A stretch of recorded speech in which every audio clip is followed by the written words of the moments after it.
From Chicago's CAN TV, this is Chicago Newsroom. Well, hi there. Welcome to Chicago Newsroom here on CAN TV. I'm Ken Davis, and it has been a really interesting and heartbreaking week in the news, hasn't it? I mean, it's been a week since the shooting in Florida, and haven't we all been captivated by that group of students who've been standing up to power? We want to talk about that on the show today, and we want to talk about the Chicago Public Schools, because we have a new CEO, and she's facing a lot of the same problems with funding and potential closings, but she did pretty quickly reverse policy on those 4 schools in Englewood, didn't she? And for the first time in a generation, we got a CEO who came up through the system and has, I think it's fair to say, a lot of public and political support. And then there's infrastructure. For the first time, we have a president who has the courage to say, we're going to spend $1.5 trillion. We're going to rebuild every road, every bridge, every tunnel, every airport, every hospital. He's not going to put any money in it or anything, but we're going to do all this, and that's what it takes, is leadership. David Schaper is talking with us today because he's from NPR, so he knows all about that stuff and has been covering those things and lots of other things. And David, it's great to have you back on the show. It's been a real long time. Yeah, thanks for having me. Actually, what we're having today is a real fun reunion of a bunch of our old friends. Sarah Karp has not been here for a long time. Forever, right? Yeah, and Sarah covers schools and so forth for WBEZ. It's great to have you back, Sarah. And Charlie Meyerson is here from Public Square Chicago, or Chicago Public Square, depending on how you like to say it and stuff. I like to call it Chicago's new front page. It is Chicago's new front page, and it's absolutely free too. So absolutely. And ChicagoPublicSquare.com. Oh, Go sign up. There, so we haven't even started the show, and already the man is plugging. That's but what I live for. He lives for clicks, ladies and gentlemen. So, can we start with this? I would say dramatic CNN show last night. I mean, it really was. It was pretty spectacular. I know you saw it, Charlie. I was just really taken by it. CNN actually, I think, has hit its stride with a number of shows like this, these town hall meetings where they focus on a few key issues. They've done it with healthcare, a number of things they've done actually since the election of Donald Trump. And I think last night they hit the pinnacle of what they can do. Mm-hmm. It was a tremendous display of all sides, including I was impressed that the National Rifle Association sent a spokeswoman there, and she took questions. They had 3 government officials, 4 if you count the sheriff, and the kids and the parents and the teachers in some cases put really tough questions to these people, the sorts of questions that I'd like to see more reporters put to politicians with persistence. Students, you know, if they didn't get an answer, came back and said, now I'd like you to hear you answer the question I asked. And many of the questions, not all of them, but many of them were very well and tightly focused, designed to get answers. It was, and then the song at the end, the kids performed a presentation that they put together in the days after the attack in Parkland, brought me, and I assume many others, to tears. It was, if it had been the plot of a movie, I don't think you would have believed it, that it could unfold this way, that the kids would take command of their fate the way they have. We were talking about how all it's going to take is for a Beyonce or somebody else to do a version of that, and it's going to be, we'll all be singing it for a long time. I think it's been fascinating how these students have just come to the fore. I've covered a lot of tragedies like this. You have. And I must say, ladies and gentlemen, he has. You know, I was in Newtown, Connecticut after the shooting at Sandy Hook, and what struck me, and I'm actually getting goosebumps just thinking about it, is the profound silence in that community. The people were just so devastated. People couldn't put their thoughts to words. I mean, there were people out there that were speaking, but there's just this overall sense of just devastation and of loss and a profound sadness. And as a result, I don't think that the message got out as well and wasn't carried as well. The parents did come together. The community did come together. There's a very strong, we have this Everytown group now against gun violence that has come out largely because of the shooting at Sandy Hook. But it just hasn't had the same sort of power and momentum as these kids have. And it's just striking because other incidents where I've been there, families retrench, schools retrench, kids pull together, and we're constantly told, stop putting a microphone in my face, go away, let us grieve, let us deal with this in our own way. And you want to respect that, but at the same time, I think in a lot of incidents in previous times, maybe some people haven't taken advantage of the spotlight that they had until it was too late. What I'm really interested to see is how these teens mobilize. Now, they know the internet. They know how, there was some marches yesterday, and from what we hear, this all happened within an hour before, the people were going to walk out for 17 minutes, and you had kids in Oak Park River Forest, you had kids in Schaper, you had some other suburban schools participating. I've heard that there's another march coming up in March. March 24th right, is the date that they're talking about. And I mean, the thing that kids have that, parents maybe don't understand, adults don't understand as well, is this social media, connection. And born with a screen in their hands, they know how to work this. Yeah. And, they've gotten a whole lot of people out of their houses for less than this. Mm-hmm. And I'm really interested to see when the teens of Chicago sort of start saying, listen, if you want to talk about gun violence, we're going to talk about gun violence. Yeah. And that in itself is interesting too, how that hasn't connected yet. And it's sort of like, you want to talk about gun violence? Talk to us. Well, and I think that there have been Chicago public school students who have been speaking out about gang violence and gun violence in their neighborhoods and have been trying to capture an audience in the way that these kids have. And I kind of wonder, if there's any sadness or frustration on their part that they haven't gotten the same attention when a Hadia Pendleton was killed. And there were a lot of students. Kenwood High School was really active and vocal about gun laws at that time. Absolutely right. Right. People have had there's marches on an ongoing basis, but what I'm wondering is if they can connect with these teens and instead of seeing them as rivals, see them as like, okay, maybe we can boost the cause. Now, whether the causes are the same, I'm not sure, because there's not as many assault rifles used on the streets of Chicago, so there's some different issues, but still. Well, I'll throw out the thing that occurred to me last night was exactly what you were talking about, trying to comparing these two incidents, this one and Sandy Hook. In Sandy Hook, you had a very compassionate president who showed up immediately and became the mourner in chief and kind of took over the project of speaking for these families.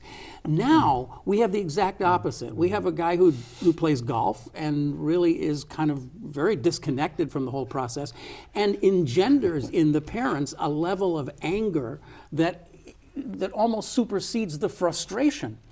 And I think that the kids are picking up on that, and it may well be that we'll end up crediting Donald Trump with causing change to happen. This is one of so many unanticipated consequences of the Trump presidency. I think that's right. It is, in many ways, an empowered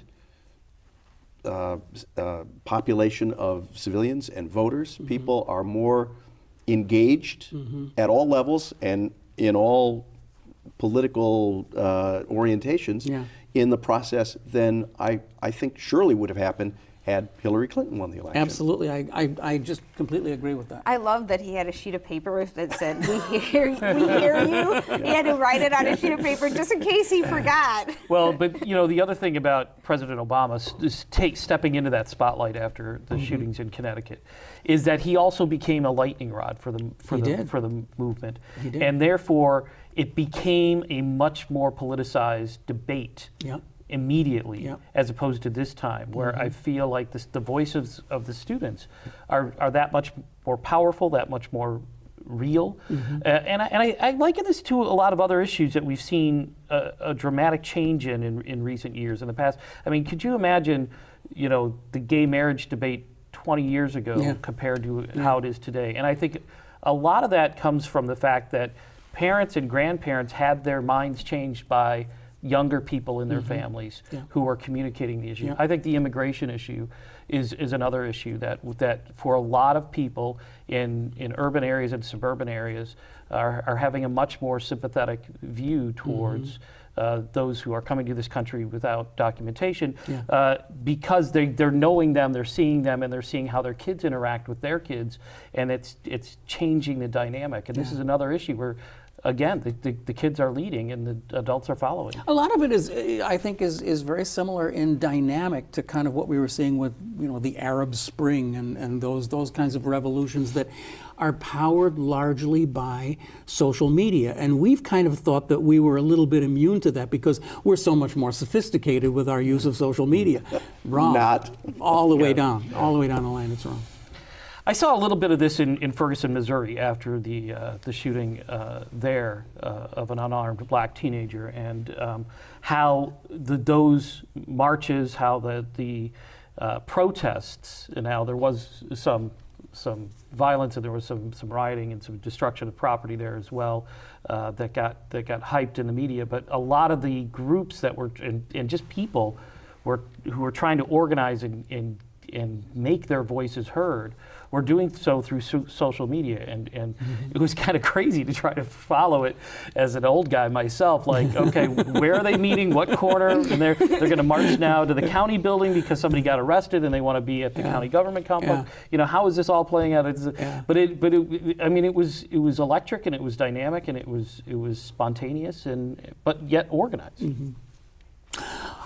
Well, I want to just sort of have a kind of a free roaming discussion here about everything, because everything that we're going to talk about is all connected to everything else. Can we sort of migrate our conversation into CPS and the schools? Because I also am just fascinated by this Janice Jackson person.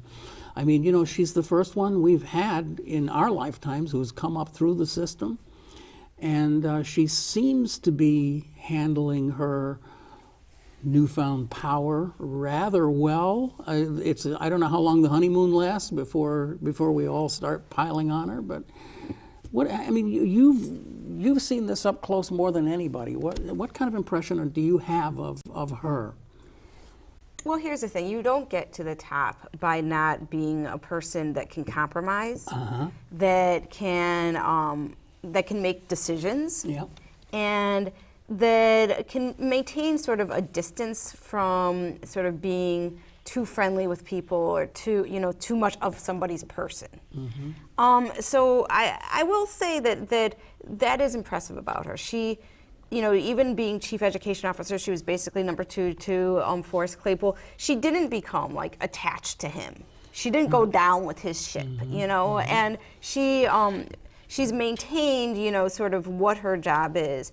Now, I mean, there's going to be challenges coming up. Even just a couple weeks ago, maybe last week or the week before, when Rauner announced his budget, and he said he wants to take the pension pickup away from Chicago Public Schools. Well, this will leave a big hole in the Chicago Public Schools budget. So hundreds of millions. Hundreds of millions. Now, coming into this, one of the advantages that she had is that Forrest had, say what you may about his tenure, he dealt with a lot of financial issues. He pushed back against the state, and they won some victories. Now, if she now wakes up and says, okay, now I have to start cutting because I have this hole, well, I think that ends the honeymoon pretty quickly. Yeah, it does. It does. You did a piece in the last week about Hope, which is one of the 4 schools that was going to be closed in Englewood. And I must say that it was the school with which I was least familiar. I didn't know very much about it. I didn't even know that school was built in the 70s. I know Robeson was, but so we're knocking down a couple of schools that aren't that old. Yeah. But the history of Hope is it's just unbelievable, and it almost kind of personifies, if that's the right word, the policies of CPS over the last 10 or 10 years even, really. It went from a very successful school to... Right, and this is the thing that's interesting, because on the South Side, when I first started covering CPS, which was like 15, 17 years ago, it was known as a good school on the South Side. And I remember going there, who was the principal? Mahalia Hines. Mahalia Hines was the principal that brought that school into being good. And one of the first people I met there was a guy named Chip Johnson. Well, now Chip Johnson is the head of CPS Outreach. He is the guy that is presiding over the school closing hearings, closing a school that is very dear to his heart. Wow. Wow. And this is not like the only story. You do find a lot of black public officials now who are saying, my alma mater is being closed. And that's part of the story, because around the South Side and the West Side, there's so many schools, whether it's an elementary school or a high school that's been closed. You just find this experience that is becoming very pervasive. So this school just wasn't able to survive. It's kind of an interesting story, because here this story was at one time, the school was a school of choice, and it was kind of killed by the new school choice movement. All of us have been around and been in the reporting field or whatever. We were all around in 2006, wasn't it? When 2004, when right. Ren 10 came Right. around, Renaissance 10, and building all these new schools by 2010, and I remember feeling at the time that something didn't quite add up about that. And I think if you look back to that day, I mean, you could pick a number of them, but if you looked at that particular day, that particular press conference, when Mayor Daley announced that he was going to be changing the way everything was done in the Chicago Public Schools, and you look at it from there, you can trace a lot of the stuff back to that thing. Some of it's good, but a lot of it is not good. Well, there was even a predecessor to that, to the Renaissance 10. There was I forget the name that they gave it, but they were essentially rebuilding schools from within under Mayor Daley and Paul Vallis and Gary Chico was the Board of Education president in the late 90s, where they were essentially giving schools that were low performing the ability to fire the entire staff and make teachers come back and reapply for their positions. It wasn't the dismantling of the schools in the same way, because the schools remained, the students kept going there, but they were reconstructed. I forget the there was a restructure, turnaround, transformation. Right. It's It was all kind of evolved into this way. I mean, I remember a story that a series that I edited that Jody Becker did for WBEZ back in the late 90s about Orr High School, and she embedded in Orr High School as it went through one of these transformations and the difficulty of really changing a culture. With you can change the staff all you want, and to some degree, the challenges the students are facing remain the same, and resources always becomes a question. And these schools, they kind of reinvent the same problems in some way, and not the solutions. And I think we've also had an incredible reliance on this sort of quasi-public or quasi-private model of charters, but not just charters, as you've reported, these kind of private school, these private graduate alternate schools right. and that. So, A, that has given parents a lot more choices, but B, those choices aren't necessarily always all that good, as you've pointed out. Oh, I gotta do this. I cribbed something from your story this morning. Hope. There are 638, excuse me for reading your stuff back to you. There are 638 CPS students in Hope's attendance boundary. 36 of them now go to Hope, and 602 have chosen other schools.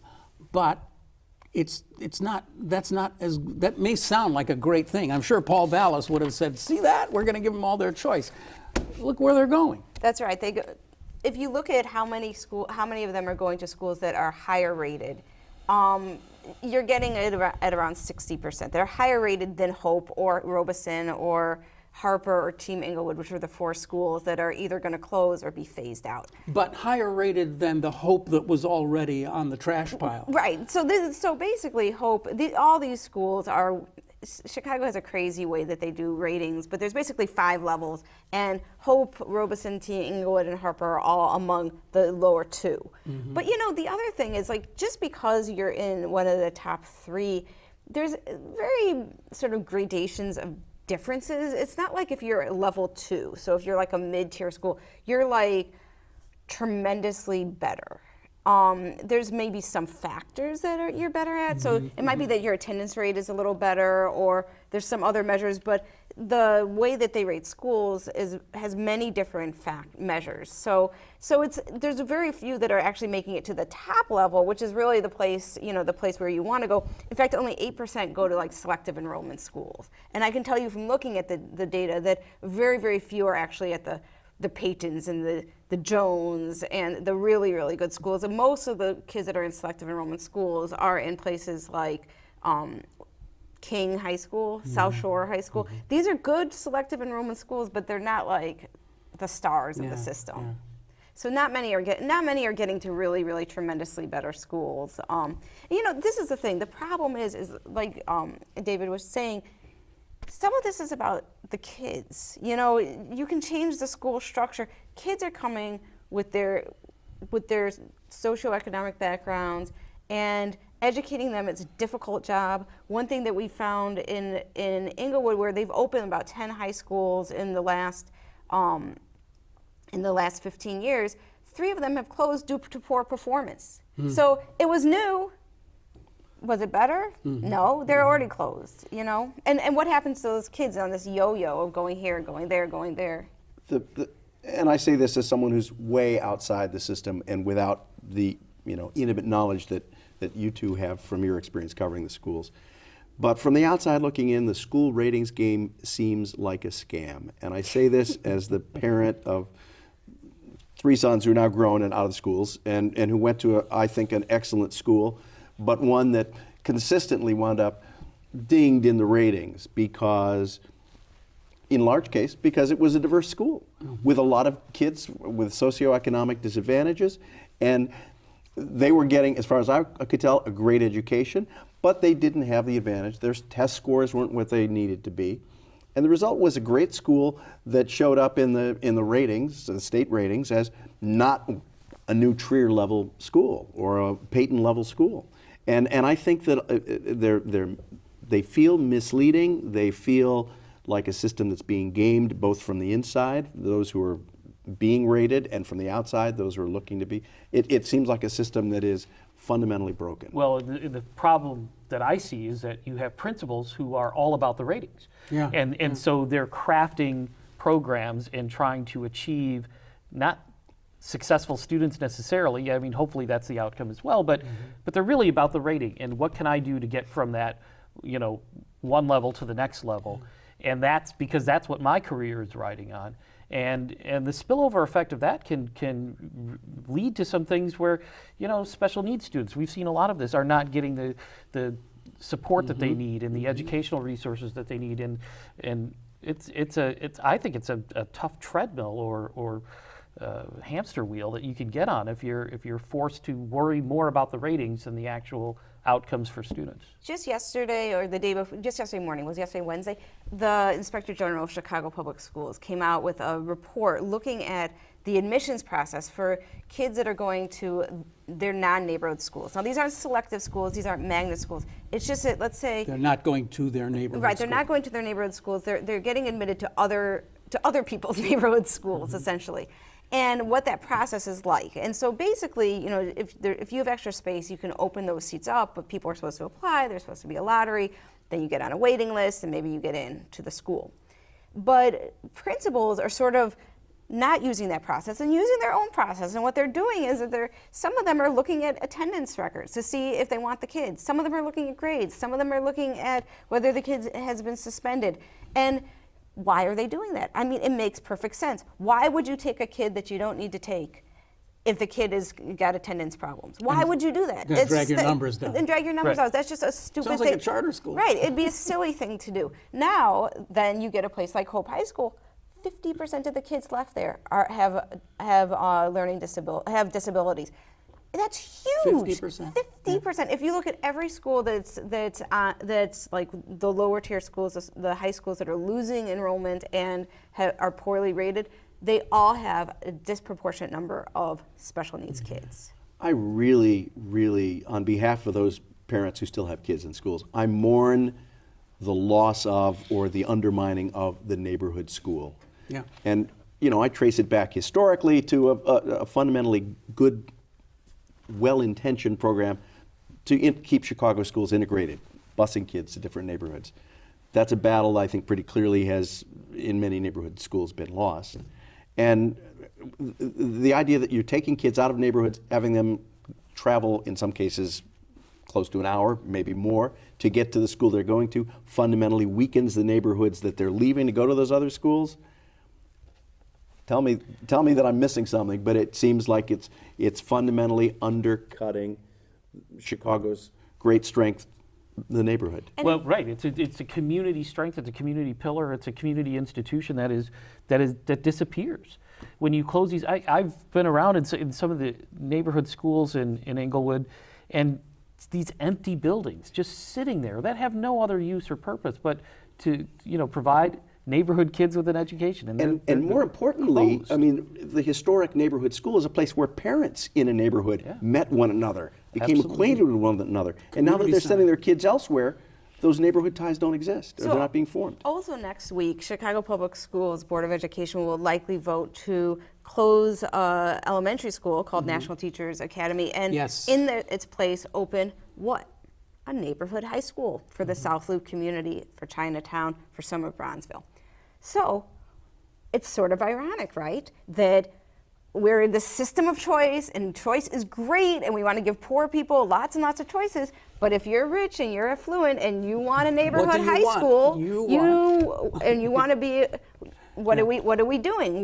We're changing a whole ecosystem of a neighborhood school to give people this neighborhood high school, a local school, right? A local high school. And so, I mean, what does that say? And it just so happens that we have this fairly new building. It was built in 2205 or something. So why don't we take that one? The minute it was built, this is the thing. I always say this: the fact that it has a swimming pool, it was destined to be a high school. It was supposed to be a teacher's academy, wasn't it, when it was first built? Well, Daley at first wanted it to be a magnet school, and the yeah. community fought to keep it in a neighborhood school, and because people at the time were saying, "Oh, they're going to gentrify the Mid-South area, and this is not for us." And they fought and they won, but a lot of people are like, "Well, that victory was short-lived." This is where racial politics rears its ugly head in Chicago, and a lot of people, we've had discussion here about the new Englewood High School, this $80 million high school, is another one of those Trojan horses. It's being built now for when rich white people take over Englewood in 20 years. Now, of course, I think that's a little far-fetched, but you can certainly understand how people would come to that conclusion. You're clearing all of this out and you're building one big, beautiful school. Well, let's take it to the other issue on the table I think we might get to today.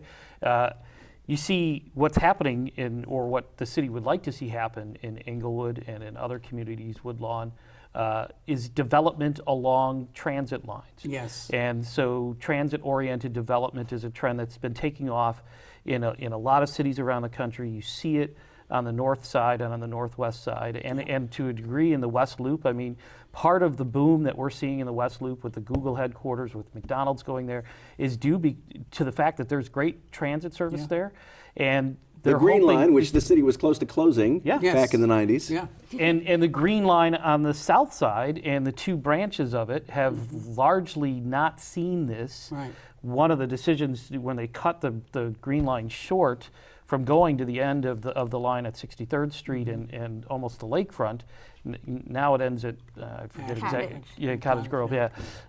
Has left that whole stretch of 63rd Street virtually empty. Yeah. Now it's coming back.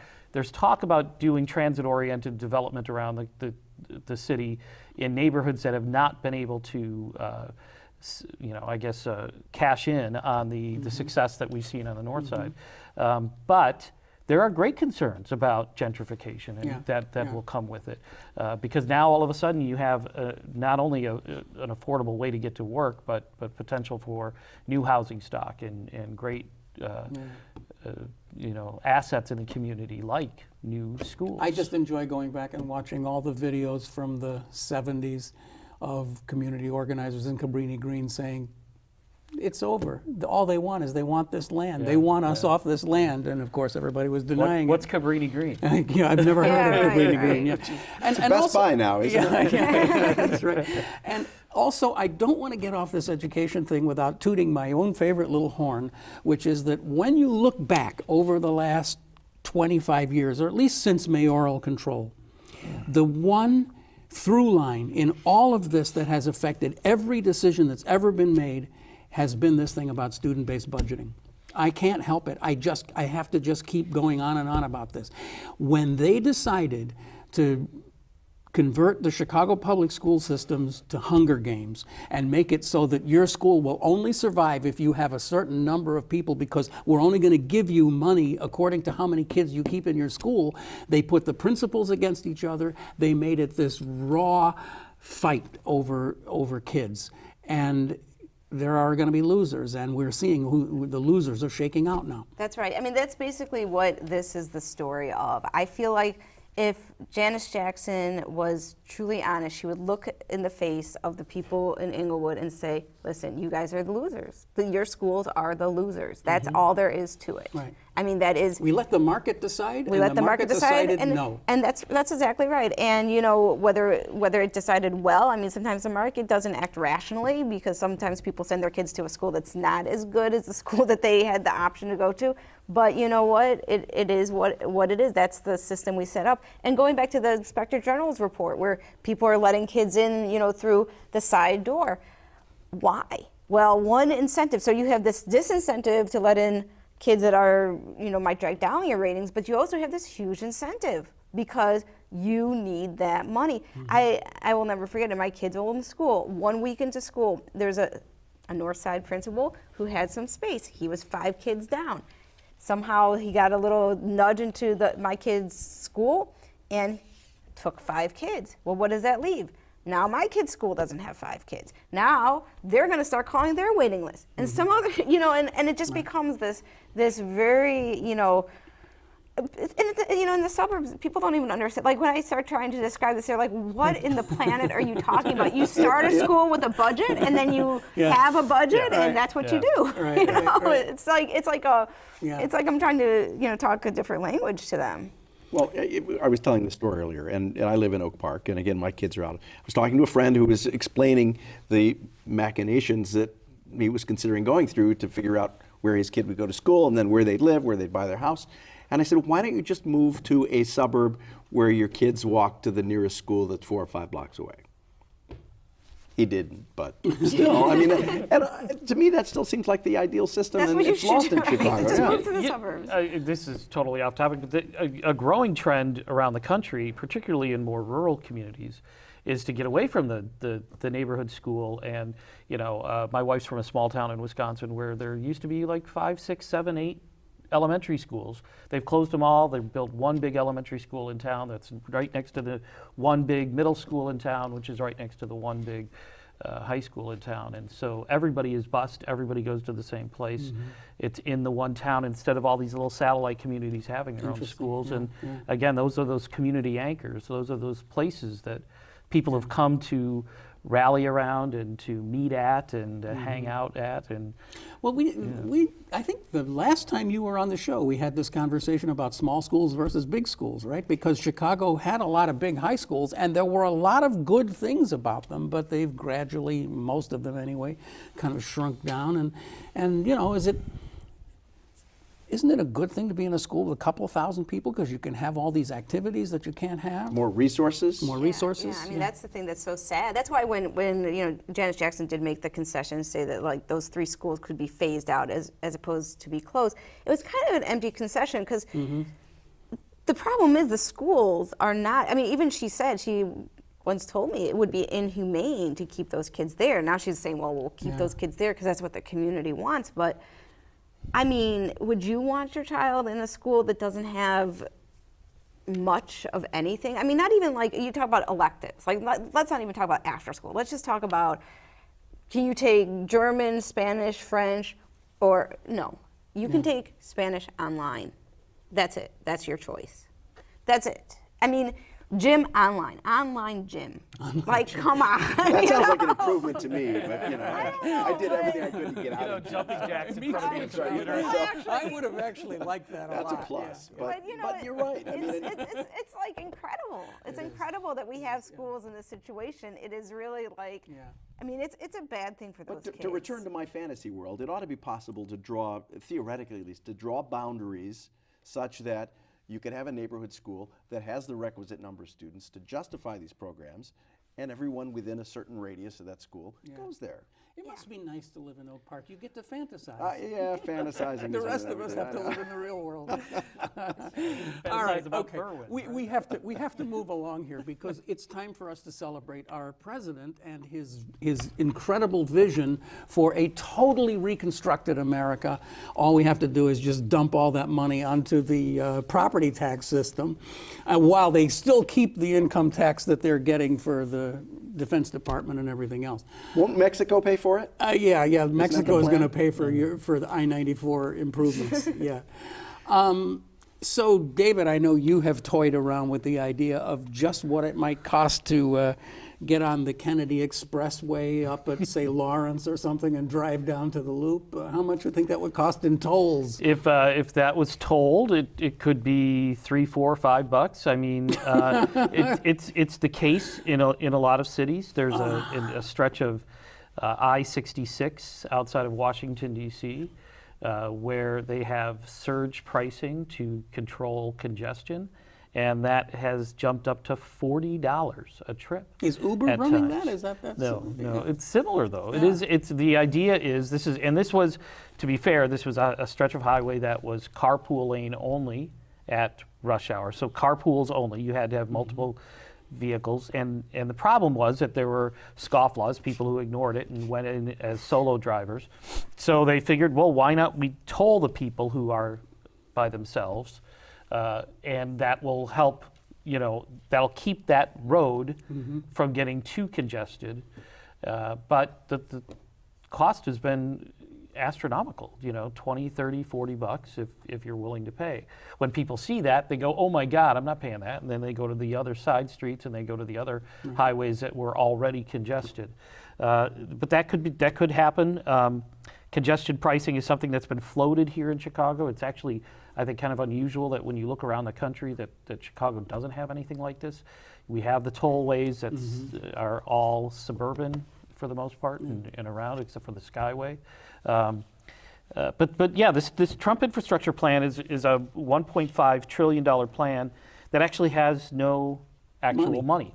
The president talks about, and has proposed $200 billion coming from the federal government, but he doesn't identify where that money comes from.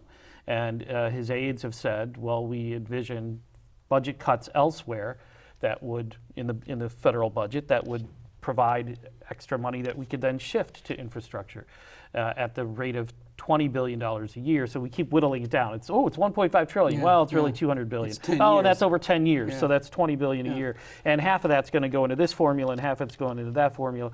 To the administration's credit, I mean, there is no money.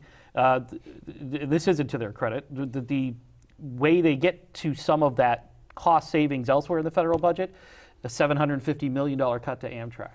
Huge cuts to transit programs, particularly capital grants that transit systems around the country, including here in Chicago, are in desperate need of. And the end result is, well, then how much new money is really going in, because you're just moving that money back into infrastructure in a different way. What the administration has said, and I've been on a couple of briefing calls with some of the White House officials who have crafted this plan, is we don't envision this as replacing the current infrastructure program we have. There is a federal program, there's the FAST Act that was passed a couple of years ago and signed into law by President Obama that provides roughly 50 billion a year? I think it's 300 billion over 5 years for infrastructure. That continues as is, so this would be overlaid on top of it. And the idea is to shift the way we fund infrastructure as a whole and say, listen, you folks out there around the country in Chicago and in Glendale Heights and in Will County, you can't always rely on the federal government to give you everything. So we're not going to tell you what to do with the money. We're going to make some available. You come up with a plan, and we'll provide a little bit of an incentive for you to raise the money yourself. Now, the problem that comes along with that is, where does that money come from? Yeah. A lot of states, not Illinois, not Wisconsin, not the states around us, except for Indiana and Iowa, have raised their gas tax, not in anticipation of this, but just because they're getting so little from the federal government already. They figured we need to fix our infrastructure ourselves, our highways, our bridges, and everything else. So we'll raise our own gas tax. This is going to cause states to probably go to their own gas tax again, or look at other ways. Well, what's another way? Tolling.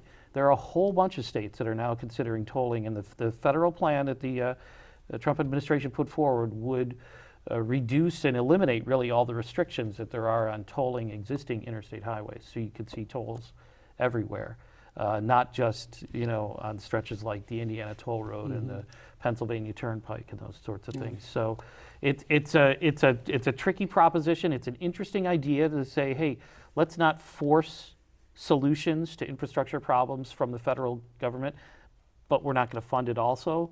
And that could, the big concern I hear from a lot of people is that there could be widespread disparities then. Yeah, Projects that that's what I was Tell gonna me say. about it. projects that can generate revenue Right. will get funded. Oh, yeah. And those that $40 tollway, that'll look those beautiful. improvements that Yeah. could help provide new transit options for people in underserved communities right. may not. Tell me where the tolling is going to be, where the toll gate is going to get put on a sewer project, for example. Just for Do you example. Well, that's a Right. perfect Do you wanna example flush of your one of toilet? those critical infrastructure needs that Right. we all want. That and we want our water treated. We want. We don't separate the wastewater Right. and the sewage in Right. Chicago, unlike most cities. So if we ever wanted to do that, how would we do that? Well, it's going to be the users pay. And so our water fees and sewer fees, which have gone up quite significantly in Chicago in recent years, just to pay for all the reconstruction that we're seeing already, that's going to go up significantly. You can't find a private developer who's going to say, I'll put up the money up front and get paid back by Sewer these fees. nickel and dime Yeah, sewer yeah, fees. So it is a really tricky proposition to rely on this model. And we see the disparity thing is something that we can't just like laugh that off. I mean, when you're talking about public transit, it is the means of transportation for huge swaths of the American people, and those tend to be the lines that have had the least investment over the last few years, the last decades. And they're desperately in need of rebuilding. They're desperately in need of money. Well, and where is that money going to come from? Well, not just are they in desperate need of rebuilding, and that there is a funding desert, if you will. We have underserved communities. We have transit deserts out there. We also have this ancient system in Chicago, at least, of all of our rail lines going one place, downtown. All the jobs are not downtown and haven't been for a long time. And especially when you're talking about people who are of lesser means, who are working service sector. Let's just say you're working at a factory out in Rolling Meadows, but you live in Englewood. How do you get there? How do you get there from Cicero? Well, you have to take a bus, to a train, to another bus. It is not a practical system as is. It's great for getting folks to and from downtown. That's the way it was envisioned, a century ago or more when it was first constructed. But there is a big push to also rethink. A lot of people and the president likes to talk about gleaming new highways, bridges, and rail systems, and everybody likes the big shiny new thing. But there is a push in a lot of cities to reconsider how we use transit, maybe rapid buses as opposed to train lines and big, heavy infrastructure that costs a lot of money is maybe a better, which is a better return on investment maybe too, though. I thought it was really interesting when the president made a remark a few days ago when he said, we got to put less emphasis on fixing the old stuff. Let's think big about new stuff. It's very, very Trump. Yeah, but it's also. But you know what? That's been the problem all along. Yes, it has. Because that's what members of Congress have always wanted. They want to do a ribbon cutting at a new bridge. They want to be, hey, I'm the one who built that new big shiny thing over there. Remember me when you go to vote, as opposed to, oh yeah, we'll fill the potholes. Oh yeah, we'll reinforce those bridge supports. I'm cutting the ribbon. I'm cutting the ribbon today on a subterranean infrastructure. Right. You can't see it. Like, who's going to notice if you fix all the leaky water pipes that we have? The water comes from Lake Michigan, and trillions of gallons are lost every day before it gets to your tap. Replace those Can't you rotted sell girders. naming rights to sewers and bridges and overpasses? All right. Well, I know. I knew there was one other thing. I was going to say we're getting a little tight on time already here, but we really have to talk about. We have a couple of media things to talk about here, and we're media creatures. So sorry, I always say that. I always make that mistake. We're media persons. Sinclair is buying up practically every television station in America so that they own every single television station the way it looks. And among them is WGN here in Chicago. But it was announced yesterday that they're talking to the FCC, Charlie, about not buying WGN. Or buying it and then selling it off. Yeah, to a friend of theirs. To a friend of it. And apparently, Robert Feeder noted this morning, apparently they would continue to operate it, but they wouldn't own it. So it seems That's like what lawyers are for, a isn't it? difference without a distinction. It's just, and we should mention that WGN Radio is also in the mix, the one radio station owned by Tribune Media. Would they have to give that up too? I mean, you were once the news director. I was once news director. Yeah. Once for a brief time, yes, I was news director. I don't know. I mean, it's an afterthought in all these discussions. Some people who I know are close to the situation seem to think that it'll be sold, the radio station. It will, huh? Wow. We'll see. I don't know what to make of this. I mean, I'm very upset. I don't know why, but I am. I'm upset I think about with good reason. about the WGN. I mean, Sinclair Broadcast Group is openly, demonstrably political and politically aligned with President Trump and with very conservative political movements, and has made no secret of it, as it has taken over other stations in other cities. What becomes of WGN Television under such a company, whether it owns it or whether it manages it, I think it's a legitimate question, a legitimate concern, given the historic role that WGN Television and radio have played in, the civic discussion of this city. Another thing that we have sort of broadly in common is that we've dabbled in. We've worked at organizations that were less than giant media companies. Let's just put it that way, okay? You mean like ChicagoPublicSquare.com? I mean like Can TV. I mean like the Chicago Reporter. WBEZ back in the day. WBEZ, the early used to be. WBEZ days. Oh, Yes, now yes, it's yes, not. indeed. And I the forgot NPR about that one. once upon a time was just a little. Not the WBEZ of today, but that one. The family-owned WXRT. The family, right. At one point. Yeah. So we've established our credentials as working in small audience operations. Does the new operation, the Block Club Chicago, have a chance of succeeding? It's the successor, of course, as we all know, to DNAInfo, which I think probably everybody loved, but it was owned by a billionaire, and he decided he didn't want to do it anymore. And now they're trying to raise their own money. I saw this morning that they're at $130,000 on their Kickstarter, which is great, but it also was at $125,000 about a week ago, so it looks like they've kind of maybe started to slow down. What's going to happen? I think they're off to a good start. Anything can happen. And once you have content and once you have an audience, which $130,000 will buy you enough to get started and begin to build an audience, I think you can begin to develop other revenue streams, continuing membership fees or contributions, an advertiser base. I still think the digital advertising business, the local digital advertising business, is in for a shakeup and a reinvention. There's money there, and I think it can be tapped by smart organizations. The question is, do they have business people really involved? Because the people I know involved are mostly the reporter people. And even when you look at like the Chicago Co-op from, I don't know how long ago that was, which was a local entity, I think one of their problems was they didn't have, a business people. They had a business reporter and they didn't involved. have digitally savvy content people And either. That's okay, a big difference. too. I wouldn't compare Chicago Co-op Well, to these it's guys true. know they have built an audience at DNAInfo. They understand what works. It's true, they, but it was they a know different what age back draws then. an It's audience. also a different generation. These Different were more generation. digitally native people. Yeah. But one thing about Chicago is that it is a pretty competitive philanthropy foundation. The media money that goes into it, which I think they will need a base of some sort of. That would be a mistake to go that route. They need to get advertisers. They need Well- to build an audience, which begins with the editorial team that they have, and then they need an advertiser. And I think there is a digital marketplace out there, an audience out there that can be monetized. Yes. I mean, I think of all the neighborhood sites, the Nextdoor. These are our over the backyard fence conversation places now. These are the front porches. These are the block parties that we have.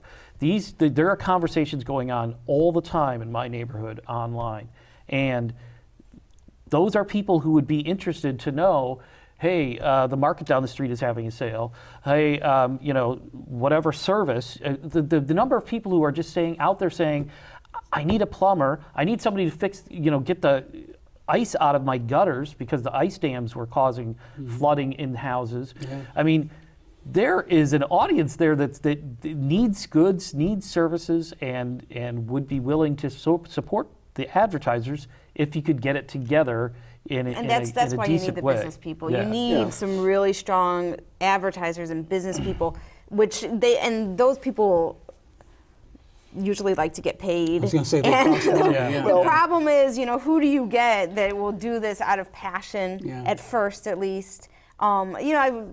It's a hard road. I mean, I love DNAInfo. I mean, as a reporter, it helped me every day. They went to local school council meetings I can't tell you how that much we I couldn't miss it. possibly go to. I mean, Well, I definitely wish them a lot of It luck. begins with, in my mind, and this is what we're doing at Chicago Public Square, and I say we, I mean me. It begins with content. ChicagoPublicSquare.com. That's right. Begins with content. You get an audience, and then the audience attracts revenue, advertisers. It's the way it ought to work. I'm not totally convinced that the nonprofit model can't work. If there's some way to marry the two together, I that think that's you what are providing sales services, advertising in a way, but public broadcasting has survived. Public radio is doing better than ever. Well, and partly because they are actually selling traditional ads for their digital media, which they've been restricted from doing on over the air. airwaves. But it also starts with the content. And Yeah. the content as the erosion of content everywhere else, especially over the air, especially in podcasts, for example, getting an early start on that medium has been tremendously helpful.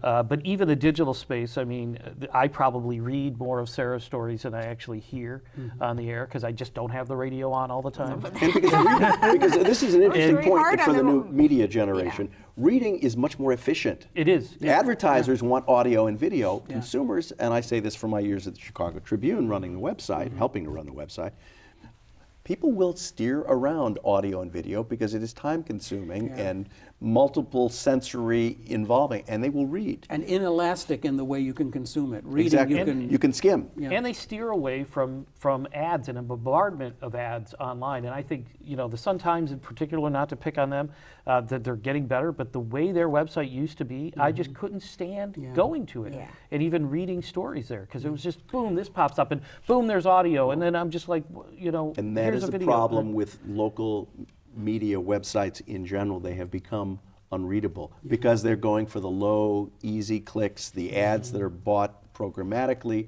and that don't necessarily fit with the content, and they've created an environment that makes possible the opportunity for an organization like Block Club Chicago, if they do it right, to deliver a reader-friendly environment that also delivers unintrusive but relevant ads. But it takes handcrafting, Yep. but I think it can be done. the benevolent billionaire model is not sustainable. I don't think so. Of course, Unless Jeff unless- Bezos. Well, Unless especially, it's- unless it's the especially if you Washington don't Post. want to Right. deal with unions at Right, all, which right. is what really Yeah, yeah, precipitated the law at the end of DNAInfo. Sorry. Oh my goodness, we're running late. Okay, well, what a great time. I mean, we should just like do this like once a month or something, because I love doing this. I love talking to you guys. Sarah Karp from the vaunted WBEZ, Chicago Public Media. And sort of like the same thing, NPR, the great behemoth of American and world global news dominance. David Schaper. Dominance. That's what people think right, of with right. NPR. Right. And in the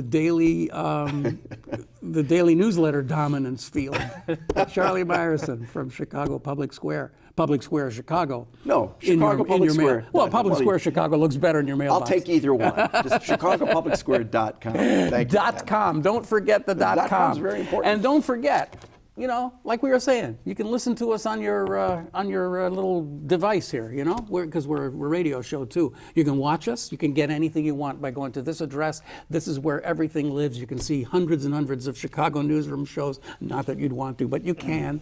And we'll be back next week with yet another show. What are you trying to tell me? Can I point to it too? Oh yeah. Point to it. Yeah. Does it work if I point This to it? one right here. Hey, we got to go. Bye. See you next week. Thanks. Bye.